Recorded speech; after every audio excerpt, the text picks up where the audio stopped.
In this episode, we are not talking about rules, tips, or ready-made solutions. We are talking about evaluation. Evaluating a location means that you have not made a final decision yet. It means standing on the ground and trying to understand whether that place will work for bees in the long term, not just today. Many mistakes in beekeeping do not come from poor work or lack of knowledge, but from incorrect initial evaluation. That is why this episode is one of the most important in the entire series. If you missed the previous episode where we explained why location is the foundation of beekeeping, I recommend watching it before continuing. In this episode, we go one step further and talk about how a location is evaluated in practice before the bees ever arrive at the site. This is not where decisions are made. This is where decisions are tested in your mind. The first and most common mistake people make is the desire for a quick decision. A good location is not chosen in a single visit. Evaluation takes time. The same place should be visited multiple times, in the morning, during the day, and in the evening, and ideally under different weather conditions. A location that looks calm at one moment can change completely just a few hours later. If you reduce evaluation to a single impression, that is not evaluation. That is an assumption.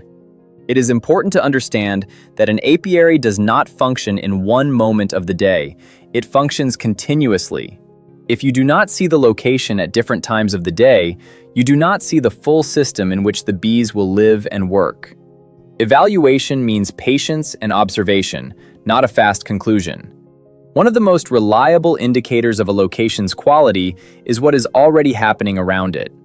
Pay attention to whether people pass through or stay, whether the land is used occasionally or constantly, and whether there is seasonal activity that is not visible today. A place that is empty in February can be completely different in May or June.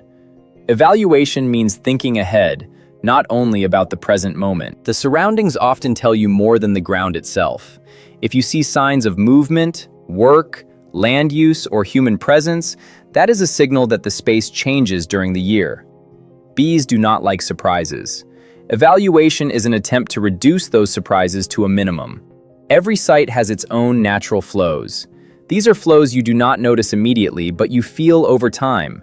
Where cold air settles, where moisture accumulates, how the feeling of the space changes during the day, and how the land reacts to weather changes. This is not measured with instruments on the spot. This is learned through observation and experience. If a location feels heavy, cold, or damp without a clear reason, that is a signal that natural flows are not working in favor of the bees. Such places often look acceptable at first glance, but in the long term they create problems that are later incorrectly attributed to bees, queens, or disease. If this way of thinking helps you, subscribe to the channel, leave a like, and feel free to ask a question in the comments. We use your questions as a foundation for future episodes in this series. Evaluating a location is not only biological, it is also practical. Ask yourself how you reach the site when it rains, whether you can access it in winter, and how much time and energy each visit requires. A location that is difficult for the beekeeper eventually becomes neglected. And neglect in beekeeping always leads to problems, no matter how good the location may seem in theory. An apiary must be sustainable for the beekeeper as well, not only for the bees. If every visit requires effort, stress, or complicated access, that apiary will suffer over time. Evaluation therefore includes an honest assessment of your own capabilities, not only ideal conditions. Good evaluation also includes the question of what happens if conditions change. Think about whether there is room to move, whether the land allows adjustments, and whether you are locked into a single option. A location without flexibility is a risky location. The life of an apiary lasts for years, and conditions almost always change. Most beekeepers make the same mistake in sequence. First, they place the hives, then they observe, and only afterward they try to adapt. The correct order is the opposite: observation, evaluation, decision, and only then placement.